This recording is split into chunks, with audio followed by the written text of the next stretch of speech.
Hello दोस्तों, स्वागत है आप सबका मेरे यूट्यूब चैनल में। तो हम आज करेंगे नवीन सर द्वारा चलाई गई नाइक सीरीज़ के प्रैक्टिस सेट नंबर 19 का हैंड रिटन नोट्स का फर्स्ट रिवीजन।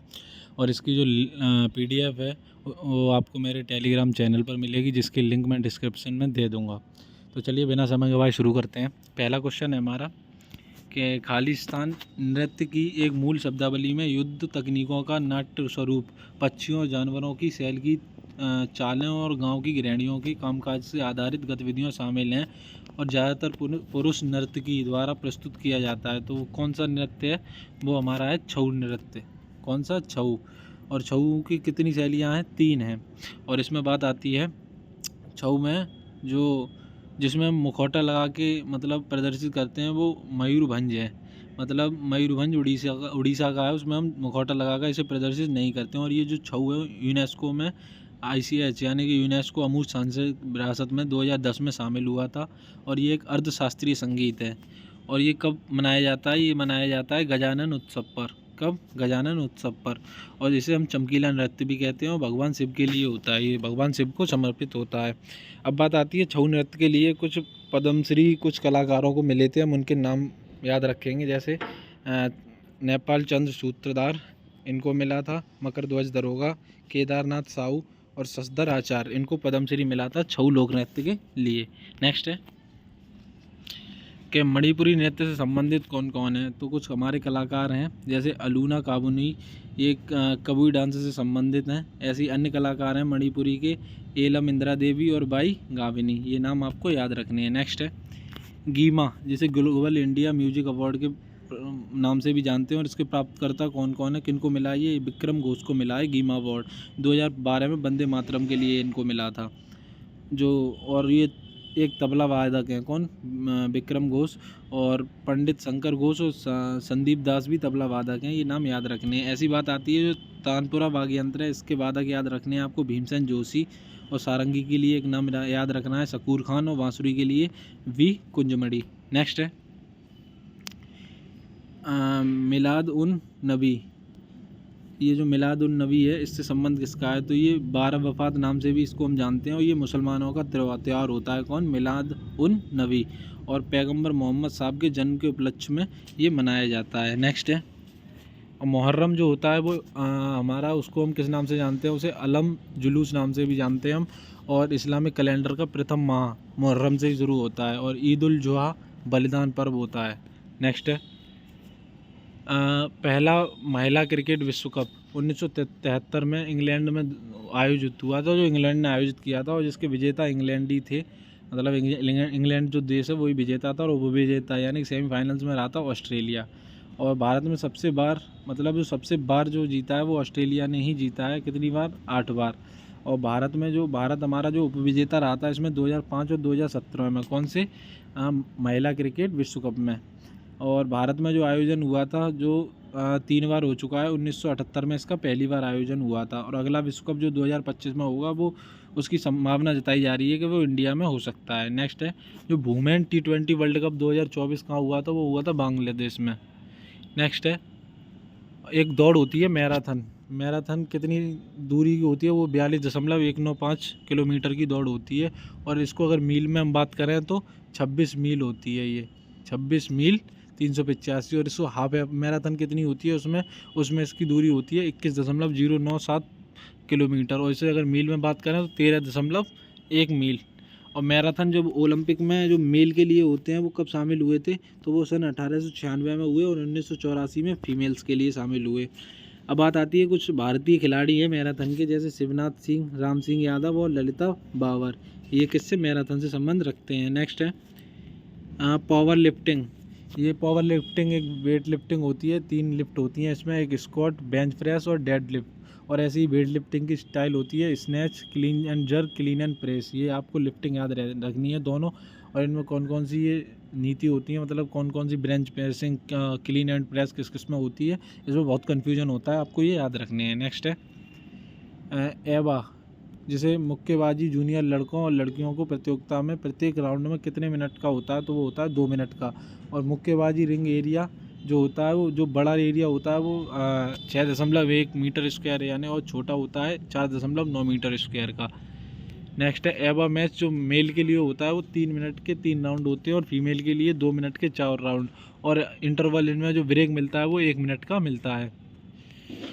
नेक्स्ट है उपन्यास, रचयिता हैं कुछ जैसे कड़ीश्वर नाथ रेणु, इनने किया है मैला आंचल लिखा है, और हरिशंकर परसाई ने विकलांग श्रद्धा का दौर, और कमलेश्वर ने कितने पाकिस्तान, काशीनाथ सिंह ने रहन पर रख दूं, और प्रेमचंद ने गबन, गोदान, रंगभूमि, कर्मभूमि और सेवा सदन, ये प्रेमचंद ने उपन्यास लिखे हैं। ऐसे महादेवी वर्मा का है यामा और नीरजा, और चंद्रवरदाई का है पृथ्वीराज रासो, और ये चंद्रवरदाई ने इसको पूरा नहीं लिखा था, इनका जो बचा हुआ शेष भाग था वो चंद्रवरदाई के पुत्र जलाढ़ ने लिखा था। नेक्स्ट है सुमित्रा नंदन पंत चिदम्बरा, और हरिवंश राय बच्चन मधुबाला और मधुशाला, और रामधारी सिंह दिनकर का है उर्वशी और कुरुक्षेत्र और रश्मि रथी। नेक्स्ट है ऐसे धर्मवीर भारती की बात आती है तो ठंडा लोहा, गुनाहों का देवता, सूरज का ये सांथल घोड़ा, और जयशंकर का बात आती है तो जयशंकर ने लिखे हैं आंसू, कामयानी और झरना लहर, और मैथिली शरण गुप्त ने साकेत लिखा है।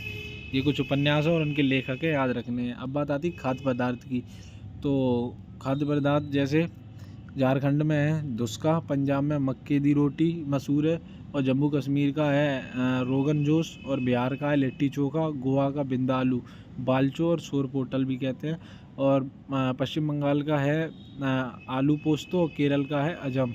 ये कुछ राज्यों के खाद्य पदार्थ हैं।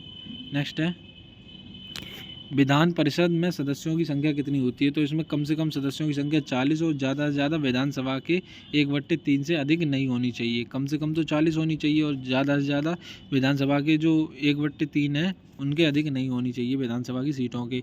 अब विधानसभा में पुडुचेरी की कितनी सीटें हैं, तो वो 30 हैं, और उत्तर प्रदेश में 100 हैं, और सिक्किम में 32 हैं। विधानसभा में जो सीटों की संख्या कम से कम जो होनी चाहिए, हमने अभी विधान परिषद की पढ़ी, अब विधानसभा में होनी चाहिए 60 कम से कम, और ज़्यादा से ज़्यादा 500।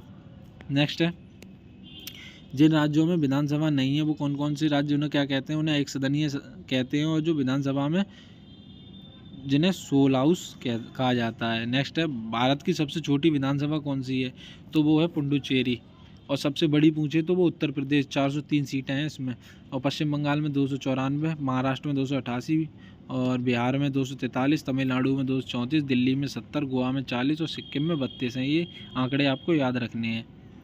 नेक्स्ट है विधानसभा की सीटों में बराबर संख्या किन किन राज्यों में है, तो वो 40-40 सीटें हैं मिजोरम और गोवा में, 60-60 है मणिपुर, मेघालय, नागालैंड और त्रिपुरा और अरुणाचल प्रदेश में, और 70 सीटें हैं दिल्ली और उत्तराखंड में, और 90-90 सीटें हरियाणा और छत्तीसगढ़ में, और असम में है 126 किसकी विधानसभा की सीटें। नेक्स्ट है राज्य मंत्री, आर्टिकल 164 के तहत राज्य मंत्री परिषद उत्तरदायी होता है, किसका उत्तरदायी होता है, वो होता है राज्य विधानसभा के प्रति उत्तरदायी होता है। नेक्स्ट है तीसरी सूची में राज्यपाल को शपथ, उच्च न्यायालय में न्यायाधीश, मतलब उच्च न्यायालय के न्यायाधीश द्वारा राज्यपाल को शपथ, ये तीसरी सूची में बताया गया है। अब बात आती है 15वां क्वेश्चन है हमारा, चोल राजवंश में कर उनके क्या क्या नाम थे, तो ऐसे है कि भू राजस्व कर को कदमाई, श्रम कर को वैटी टैक्स, कृषि कर को उपज का 1/6, ऋण कर नगद के रूप में, सेना कर होता था, और हली वकारा कर कृषि के हलों यानी कृषि के जो यंत्र होते थे उन पे जैसे हल वगैरह, और उद्रंग कर सामाजिक सुरक्षा के लिए, और कल्पिता कर भूमि बिक्री एवं खरीद पर लगता था। नेक्स्ट है चोल वंश के हैं ये कर, और चोल वंश में व्यापारियों का संघ नगरम नाम से जाना जाता था, और गांव की सभा को उर कहते थे, और प्रशासन की सबसे छोटी इकाई होती थी चोल वंश में वो होती थी उर, जो गांव की सभा होती थी, और आम लोगों की सभा भी हम इसे कहते थे।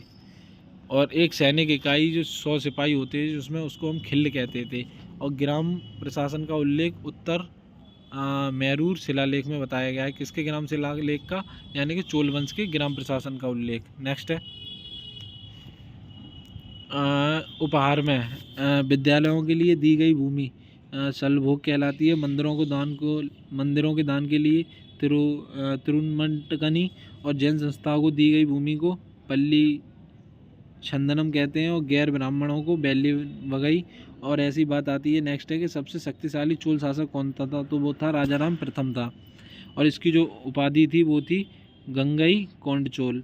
और बृहदीश्वर मंदिर शिव के लिए तंजावरम और तमिलनाडु में इसी ने निर्माण कराया था। किसने?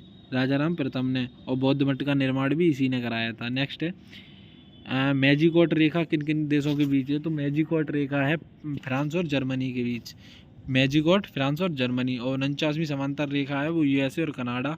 17वीं समांतर रेखा जो उत्तर वियतनाम और दक्षिण वियतनाम के बीच है। अब बात आती है नेक्स्ट है कि 38वीं समांतर रेखा वो नॉर्थ कोरिया और साउथ कोरिया के बीच है। ये दोनों बहुत इंपॉर्टेंट है, आपको याद रखनी है, इनमें बहुत कन्फ्यूजन होता है। और मैकमोहन रेखा भारत और चीन के, और डूरंड भारत अफगानिस्तान के बीच, जिसमें जो भारत का पहला विभाजन हुआ था 1893 के तहत ये डूरंड रेखा खींची गई थी। नेक्स्ट है ग्रैंड कैनियन किस देश में स्थित है? तो जो ग्रैंड कैनियन है वो अमेरिका में स्थित है। अमेरिका की किस? कोलोराडो रिवर पर। दुनिया की सबसे बड़ी घाटी है कौन सी? Grand Canyon. और एशिया की सबसे बड़ी घाटी की बात करें तो वो है डांग वैली। क्या है? डांग वैली। और कनाडा की है ओटावा, बोलाविया की सुक्रे और घाना की अक्रा। और विश्व की सबसे बड़ा द्वीप किसे माना जाता है? तो मांजुली द्वीप विश्व का सबसे बड़ा द्वीप है और ये असम के जोहर जिला में है जो ब्रह्मपुत्र नदी पर है। सबसे छोटा द्वीप मयूर द्वीप है और वो उमानंद द्वीप है ब्रह्मपुत्र नदी पर। नेक्स्ट है जल संधि कौन कौन सी? जिब्राल्टर जल संधि यूरोप और अमेरिका के अलग करती है और भूमध्य और अटलांटिक सागर को जोड़ती है। ऐसे ही बोस्पोरस ऑस्ट्रेलिया और तस्मानिया को अलग करती है और बेरिक जल संधि एशिया और नॉर्थ अमेरिका को जोड़ती है। नेक्स्ट है आरबीआई गवर्नर 8 नवंबर 2016 नोटबंदी के समय हमारे आरबीआई गवर्नर कौन थे? यानी रिजर्व बैंक ऑफ इंडिया के गवर्नर थे डॉक्टर अरिजित पटेल। और वित्त मंत्री जो थे वो थे अरुण जेटली। कौन थे? अरुण जेटली। आपको याद रखना बहुत इंपॉर्टेंट है, आरबीआई के गवर्नर पूछे जाते हैं। 1991 में जो एलपीजी के दौरान कौन थे आरबीआई गवर्नर? वो थे एस वेंकट रमणी। और आरबीआई का जब राष्ट्रीयकरण हुआ 1949 में तब कौन थे? तो वो थे सीडी देशमुख। और 1969 में जब 14 बैंकों का राष्ट्रीयकरण हुआ था तब थे एल के झा। और 6 बैंकों का राष्ट्रीयकरण हुआ था तब थे डॉक्टर आई जी पटेल। और नाबार्ड और एग्जिम के समय भी यही थे। अब बात आती है कि अनुसूचित बैंक द्वितीय अनुसूची बैंक में शामिल है। आरबीआई एक्ट कब आया? 1934 में आया। और कुल धाराएं इसमें कितनी है? 61 कुल धाराएं और अनुसूची हैं 4। और धारा 2 क्या बताती है? आरबीआई की स्थापना, अनुसूचित बैंक। और धारा 3 ऐसी आरबीआई की स्थापना के बारे में बताती है। और आरबीआई धारा 8 में क्या रखा गया? केंद्रीय बैंक की स्थापना और उसका उल्लेख। 17 में आरबीआई का कामकाज। 18 में आरबीआई की आपातकालीन ऋण। और 22 में आरबीआई की राइट्स यानी कि नोट छापने का अधिकार। ये धारा 22 में रखा गया है। नेक्स्ट है एचडीएफसी बैंक। एचडीएफसी की फुल फॉर्म याद रखनी है आपको, housing development and financing corporation. और इसकी स्थापना 1994 में हुई और इसका हेडक्वार्टर है मुंबई में। और ऐसी बात आती है जो 1994 में एक अन्य बैंक की स्थापना हुई आईसीआईसीआई बैंक की, जिसका हेडक्वार्टर मुंबई में है। 1993 में एक्सिस और 1995 में SBI state bank of India, इनका भी हेडक्वार्टर मुंबई में है। ऐसे 1894 में जो स्थापना हुई पंजाब नेशनल बैंक नई दिल्ली हेडक्वार्टर है इसका। 1906 में बीओआई की स्थापना, इसका हेडक्वार्टर मुंबई में है। और 1908 में बे ऑफ बंगाल बीओबी की स्थापना। और 1943 में यूसीओ की स्थापना हुई। नेक्स्ट है भारत का सबसे पुराना सार्वजनिक क्षेत्र बैंक किसे कहा जाता है? तो वो कहा जाता है इलाहाबाद बैंक को, जिसकी स्थापना 1865 में हुई थी और कोलकाता इसका जो था वो हेडक्वार्टर था। और वर्तमान में इलाहाबाद बैंक का और इंडियन बैंक को 1 अप्रैल 2020 में इलाहाबाद बैंक और इंडियन बैंक को एक कर दिया गया। नेक्स्ट है IRDAI। इसकी फुल फॉर्म याद करनी है, insurance regulatory and development authority of India. इसकी स्थापना 1999 में हुई और ये लागू कब हुआ? 2000 में, सन 2000 में। नेक्स्ट है ऑक्सीडेशन और रिडक्शन क्या होते हैं? तो ऑक्सीडेशन जो होता है हमारा ऑक्सीनीकरण होता है, उसमें इलेक्ट्रॉन का त्याग होता है, मतलब इलेक्ट्रॉन हम डोनेट करते हैं कोई भी एटॉमिक नंबर या कुछ भी। और ऑक्सीजन का इसमें संयोग होता है। इलेक्ट्रोपॉजिटिव ग्रुप जो होता है वो इंक्रीज होता है यानी बढ़ता है। अगर हम इलेक्ट्रॉन को त्यागेंगे तो सीधी सी बात है कि इलेक्ट्रोपॉजिटिव ग्रुप जो होगा वो इंक्रीज होगा। और ऐसे ही रिडक्शन में बात करते हैं तो इलेक्ट्रॉन ग्रहण करते हैं और हाइड्रोजन का संयोग होता है। इलेक्ट्रोनेगेटिव ग्रुप जो होता है वो इंक्रीज होता है। अगर इलेक्ट्रॉन इंक्रीज करेंगे तो जाहिर सी बात है कि इलेक्ट्रोनेगेटिव ग्रुप जो होगा वो इंक्रीज ही होगा। नेक्स्ट है लीवर, यकृत। यानी कि शरीर की सबसे बड़ी ग्रंथि जो होती है वो लीवर ही होती है, और सबसे भारी आंतरिक अंग जो होता है यही होता है लीवर, जिसमें वजन लगभग कितना होता है 1.44 से लेकर 1.66 किलो तक होता है। और ये पित्तरस का निर्माण करता है, और विटामिन ए का संग्रह इसी में होता है, और वसा का विघटन होता है, और प्रोटीन संश्लेषण होता है, और NH3 को NH2CuNH2 में बदल देता है। और जो अग्नाशय होता है वो दूसरी शरीर की सबसे बड़ी ग्रंथि होती है, और पीनियल सबसे छोटी ग्लैंड होती है, यानी कि सबसे छोटी ग्रंथि होती है पीनियल। नेक्स्ट है सेरिबेलम, शरीर का संतुलन करता है। और ऐसे ही हाइपोथैलेमस जो होता है वो जिसकी वजह से हमें भूख, प्यास, बॉडी टेम्परेचर कंट्रोल, घृणा, पसीना, गुस्सा, खुशी, ये कुछ प्रक्रियाएं जैसे भाव होते हैं ये हाइपोथैलेमस की वजह से ही होते हैं। और जो प्यार होता है वो भी हाइपोथैलेमस की वजह से होता है, जिसे हम अट्रैक्शन कहते हैं। नेक्स्ट है पंजाब। पंजाब ने एक बूथ राब्ता वेबसाइट लॉन्च करी है, दुर्घटना हॉटस्पॉट को मैप करने वाला पहला राज्य बना है, और पुअर स्टेप सर्विस योजना इसी ने लागू की है, और नशा मुक्ति अभियान होप इनिशिएटिव इसी ने शुरू किया है। किसने? पंजाब ने। नेक्स्ट है जीआई टैग। जीआई टैग हमारे भारत के पास कितने हैं उसका कमेंट में आपको आंसर करना है, और उत्तर प्रदेश में कितने हैं उसका भी आंसर आपको कमेंट में करना है। तो अभी हाल ही में कुछ जीआई टैग मिले हैं, जैसे हमारे महाराष्ट्र को मिला है मिरार शहर में बने सितार के लिए, उत्तर प्रदेश में अमरोहा ढोलक को मिला है। ऐसे ही महाराष्ट्र भूषण पुरस्कार 2024 में किसको मिला है? तो वो मिला है डॉक्टर प्रदीप महाजन को। किसको? इनको। नेक्स्ट है भारत ने WTO में चावल के लिए शांति खंड लागू किया है। तो कब किया है? तो इसका मतलब जो किया है इन्होंने 1 जनवरी 1900, जो WTO है चावल के लिए इसने शांति खंड लागू किया है। इसमें जो सदस्य हैं WTO में वो 164 सदस्य हैं, और जिसमें 164वां सदस्य बना है वो बना है अफगानिस्तान। और इसकी जो WTO है इसकी स्थापना 1 जनवरी 1995 को हुई। उसका हेडक्वार्टर जो है वो जेनेवा में है। और प्रमुख बात करें तो नागामी, इकोबा, इबोला और नागाजी, अरे क्या नाम है ये, नागाजी, इकोबा और इबोला पहली महिला अफ्रीकी बनी है इसकी प्रमुख। ठीक है जी, याद रखना है। नेक्स्ट है अफ्रीकी महिलाएं, इसलिए इनका कठिन नाम है थोड़ा। और बात है नेक्स्ट नेपाल। तो नेपाल को भारत के 35 नेपाल जो है उसको भारत ने 35 एम्बुलेंस, 66 स्कूल बस उपहार में दी हैं। और भारत और नेपाल के बीच एक सैन्य अभ्यास शुरू होता है जिसे शांति प्रयास फोर्थ कहते हैं। अब हमारे 40 क्वेश्चन हो चुके हैं, हमने फास्ट रिवीजन कर लिया है। और मेरी आपसे यही गुजारिश है कि पहले आप लोग इस क्लास की जो क्लास है ना नवीन सर द्वारा चलाई गई है उसको पहले देखें, उसके बाद ही इसका रिवीजन करें। और फिर बात आती है नोट्स बनाने की, तो मेरी PDF से बनाएं चाहे खुद से बनाएं। और मैंने सब कुछ डाटा इंटरप्ट कर रखा है, इसमें सब कुछ मिलेगा आपको। और आप पहले वो क्लास देखें, उसी के बाद इसका रिवीजन करें। और होमवर्क के लिए आपको जो क्वेश्चन है वो आपको इसका आंसर कमेंट में करना है। हाल ही में नेपाल ने किस स्थान को अपनी पर्यटन राजधानी बनाया है?